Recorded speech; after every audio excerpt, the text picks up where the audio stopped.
In the vast high desert of the American Southwest, where the sun beats down mercilessly on cracked earth and endless sagebrush, there once stood a proud military base town called Fort Sentinel. Built in the 1950s during the height of the Cold War, it was a self-contained community of over 8,000 people. Jet engines roared as fighter planes took off from the long runways. Soldiers marched in crisp uniforms. Families lived in neat rows of military housing. Schools, hospitals, cinemas, and shopping centers thrived inside the base perimeter. Fort Sentinel wasn't just a military installation, it was a complete American town powered by national defense. Then peace came at a cost. After the fall of the Soviet Union and later base realignment decisions in the early 2000s, the Pentagon ordered Fort Sentinel closed. The last troops left in 2009. Overnight, the town emptied. Planes stopped flying. The runways grew silent. Houses stood vacant with broken windows. The once bustling main street inside the base became a ghost corridor of faded signs and tumbleweeds. The massive hangars and control towers stood like empty monuments to a forgotten era. Fort Sentinel was completely abandoned. For over a decade, the entire base town sat empty under the desert sun. The government declared it surplus property. A few distant developers looked at it and walked away, too remote, too expensive to repurpose, too many environmental cleanup issues from decades of military use. Locals called it the place where dreams went to die. Most of the world simply forgot it existed. But in the summer of 2021, one man drove through the desert gates and saw something completely different. His name was Lucas Bennett, 38-year-old American industrial engineer, short dark hair, light stubble beard, wearing dark blue work shirt, brown leather jacket, dark jeans, brown work boots. A former infrastructure and technology systems specialist from Denver, Lucas had spent years designing large-scale data centers and logistics hubs for major corporations. He understood large facilities, power systems, and what it took to make big spaces functional again. But he was tired of building for billion-dollar companies that cared nothing for the places they left behind. Lucas first heard about Fort Sentinel while researching large available properties for a potential tech project. The sheer size caught his attention, over 12,000 acres, including multiple runways, dozens of massive hangars, hundreds of solid concrete buildings, its own power substation, water treatment plant, and fiber optic lines already installed. While everyone else saw a useless relic of the Cold War, Lucas saw the perfect skeleton for something entirely new. He made the long, lonely drive across the desert one blistering afternoon. As he passed through the rusted main gate with its faded, restricted area signs, the sight was both eerie and breathtaking. Endless rows of identical empty houses stretched into the distance. The control tower stood silent against the bright blue sky. Massive aircraft hangars loomed like sleeping giants. Tumbleweeds rolled across the wide, empty runways. The entire base felt like a time capsule frozen in 2009. Yet Lucas noticed the incredible potential immediately. The buildings were solidly constructed with thick concrete walls perfect for climate control. The runways could be repurposed. The existing power and water infrastructure, though dormant, was high capacity. The remote location offered natural cooling for servers and plenty of land for solar arrays. In his mind, he could already see server racks humming, young tech workers walking the streets, and innovation happening where once only military orders were given. Most people would have laughed and driven away. Lucas did the opposite. He spent weeks studying every detail, environmental reports, building conditions, utility systems, and the complex government surplus property process. Then he made an aggressive all-in offer to purchase the entire abandoned military base town in one sweeping deal. When word got out, the reaction was swift and brutal. Local newspapers ran headlines questioning his sanity. Former military personnel called it disrespectful. Tech investors laughed, saying no one would ever move to such a remote desert location. Even his own friends warned him he was about to lose everything on a giant, expensive ghost town. But Lucas had run the numbers. He believed in the infrastructure. He believed in the strategic location for next-generation tech. Most importantly, he believed that abandoned places like Fort Sentinel still had a future if someone was brave enough to reimagine them. After months of intense negotiations with the federal government and navigating endless bureaucracy, the deal finally closed. For a fraction of what it would cost to build a new tech campus from scratch, Lucas Bennett became the sole owner of an entire abandoned military base town.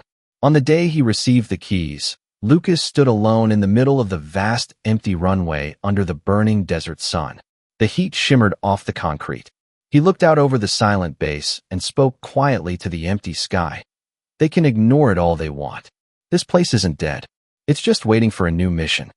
Little did he know, the hardest and most exciting chapter of his life was only just beginning. The first 2 years at Fort Sentinel tested Lucas Bennett in ways he had never imagined. He moved into one of the old officers' quarters, a solid but dusty concrete building with peeling paint and broken air conditioning units. In the brutal desert heat, temperatures inside regularly climbed over 110 degrees Fahrenheit, 43 degrees Celsius. There was no reliable power. The water tasted metallic, and sand blew through every crack. At night, the silence was absolute, broken only by the occasional coyote howl or the wind whistling through empty hangars. Lucas started with the most critical tasks, restoring basic power and making the site safe. The old military power substation was massive but had been offline for over a decade. Every day, Lucas Bennett, 38-year-old American industrial engineer, short dark hair, light stubble beard, wearing dark blue work shirt, brown leather jacket, dark jeans, brown work boots, would work under the scorching sun, clearing sand from transformers, replacing corroded wiring, and testing circuits that hadn't carried current in years. The physical toll was relentless. His skin burned from the desert sun. His hands cracked from constant work with tools and cables. Sand got into everything, his tools, his clothes, even his food. The brown leather jacket he wore in the mornings was often discarded by midday as sweat soaked through his dark blue work shirt. Money vanished faster than he could track. Repairing the power grid alone cost far more than planned. A sudden desert sandstorm damaged newly installed solar panels. Suppliers charged premium prices because of the remote location. By the end of the first year, Lucas was heavily in debt and living on protein bars and instant coffee while pouring every remaining dollar back into the base. The few locals who still lived near the old base watched him with deep skepticism. Some called him crazy to his face. Others simply shook their heads and predicted he would be gone within 6 months. "No one's ever going to move out here for tech jobs," they said. This place died for a reason. Doubt hit Lucas hardest during the long, hot nights. He would sit alone on the steps of his quarters, staring at the dark, empty runways stretching into the blackness. In those moments, the laughter and criticism from outsiders rang loud in his head. He questioned whether he had made the biggest mistake of his life, sinking everything into a giant, remote, abandoned military base in the middle of nowhere. Yet something kept him moving forward. He began posting raw, unfiltered videos of his progress online.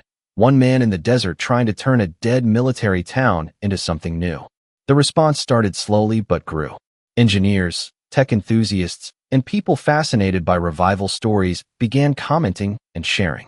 A few brave volunteers showed up, a solar technician from California, a young software engineer from Texas, and a retired military electrician who drove across 3 states to help. Small victories started appearing like mirages in the desert heat. After months of exhausting work, Lucas and his tiny team managed to restore power to the first hangar. When the massive lights inside flickered on for the first time in over 15 years, the moment felt almost sacred. Lucas stood in the vast empty space as bright industrial lighting flooded the area, casting long shadows across the concrete floor. For the first time, the base felt alive again. By the second spring, real momentum began to build. Lucas repaired several key buildings, installing modern cooling systems perfect for server rooms. He cleared one of the runways enough to allow small private planes to land. A small group of early believers started moving in, mostly remote workers and freelancers who were drawn to the cheap housing and the story of one man's crazy vision. The first tech startup, a small AI data annotation company, signed a lease for one of the smaller hangars.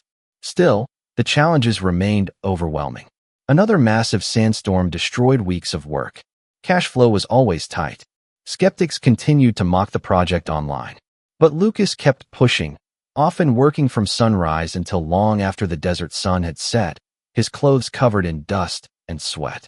One quiet evening as the sun dipped below the horizon, Painting the desert sky in fiery orange and purple, Lucas Bennett stood alone in the middle of the now partially powered main street.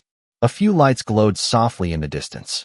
The vast runways stretched silently before him. He allowed himself a small, exhausted smile. The base was no longer completely dead, but turning an abandoned military town into a real thriving tech community would require something much bigger, and that transformation was only just beginning. The transformation of Fort Sentinel accelerated dramatically in the third and fourth years. With growing online attention and several visionary investors who saw the potential in cheap land, abundant solar power, and existing infrastructure, Lucas Bennett launched the full-scale conversion of the abandoned military base into a modern tech community. He didn't try to copy Silicon Valley. Instead, he reimagined the entire base with its unique strengths: massive hangars perfect for data centers, wide runways that could serve as testing grounds for autonomous vehicles, thick concrete buildings ideal for climate-controlled server farms, and vast open land for solar arrays. Lucas personally oversaw every major project. He worked side by side with engineers as they converted the largest aircraft hangar into a state-of-the-art data center. Cooling systems were installed using the desert's natural temperature swings. Solar farms expanded across hundreds of acres. Fiber optic lines were upgraded and expanded. One of the old runways was repurposed as a testing track for drone and autonomous vehicle companies. The old military housing was renovated into modern, affordable live-work units with high-speed internet. The moment the first major tech company signed on felt like history being rewritten. A fast-growing artificial intelligence startup, looking for cheaper operational costs and room to scale, leased 2 full hangars and moved their entire research team to Fort Sentinel. Within months, 2 more companies followed, one specializing in renewable energy storage and another in satellite communications. Young engineers and developers, tired of expensive coastal cities, began arriving in small groups. They were drawn by affordable housing, fast internet, clean desert air, and the chance to be part of something truly groundbreaking. The base slowly came back to life in a completely new way. What was once silent runways now echoed with the hum of servers and the quiet whir of solar panels. The old main street, once empty, now had a small cafe, a co-working space in a former officers' club, and even a craft brewery in one of the warehouses. Children played in repurposed parks. Families moved into the renovated housing. The population grew from 0 permanent residents to over 1,200 in just 2 years, with hundreds more commuting or working remotely. Lucas made deliberate, community-focused decisions. He kept rents and leases low to attract talent rather than maximize short-term profit. He created a small innovation fund to help startups set up. He worked with local schools in nearby towns to create training programs in tech and renewable energy. The remote desert location, once seen as a disadvantage, became one of Fort Sentinel's greatest strengths: natural cooling for data centers, plenty of land for expansion, and a peaceful environment that boosted productivity. The emotional climax came during the official Sentinel Reborn launch event. Hundreds of people gathered on the old parade ground as the sun began to set. String lights hung between buildings that once housed soldiers. A small stage was set up in front of a beautifully restored control tower. Live music played. Food trucks served meals under the desert sky. The massive hangar doors of the new data center were open, revealing rows of glowing server racks inside. Lucas Bennett stood on stage wearing his signature dark blue work shirt and brown leather jacket. His light stubble now showing the first hints of gray earned from years of relentless work and stress. When he spoke, the entire crowd fell silent. "I didn't buy this base to bring back the military," he said, his voice steady but filled with emotion. "I bought it because this place still had a mission. For decades it protected our country. Now it's protecting the future through innovation, technology, and opportunity. They ignored this town. They laughed when I bought it. But today, we stand here as proof that no place is truly abandoned if someone is willing to see its next chapter." As he finished speaking, the entire base lit up in a spectacular display. Thousands of new LED lights illuminated the runways, buildings, and streets. The control tower glowed brightly against the darkening desert sky. The crowd erupted in cheers and applause. Many people, including some who had once laughed at the idea, had tears in their eyes. In the years that followed, Fort Sentinel continued its remarkable evolution. The population steadily climbed toward 3,000. More tech companies moved in, attracted by the low costs, high-quality infrastructure, and unique lifestyle. The old hospital was converted into a modern co-working and research center. A flight school opened using the restored runways. Tourism grew as people came to see the military base that became a tech town. Most importantly, a real community formed, one built on innovation, resilience, and second chances. Lucas often walked the wide streets in the evenings, watching the desert sunset paint the sky in brilliant colors while lights glowed warmly in windows and server farms hummed quietly in the background. He saw young families raising children where soldiers once trained. He saw dreamers and builders creating the future where only ghosts had lived for years. There were still challenges: desert sandstorms, water management, attracting top talent to such a remote place. But Fort Sentinel now had momentum, infrastructure, talent, and most importantly, a powerful new identity. On a clear, star-filled desert night several years after he first arrived, Lucas Bennett stood alone in the middle of the old parade ground. The entire base glowed softly around him. Server lights blinked in the distance. Solar arrays reflected moonlight on the ridges. The sound of quiet laughter drifted from a nearby gathering. He thought back to that blistering hot day when he first drove onto the empty base.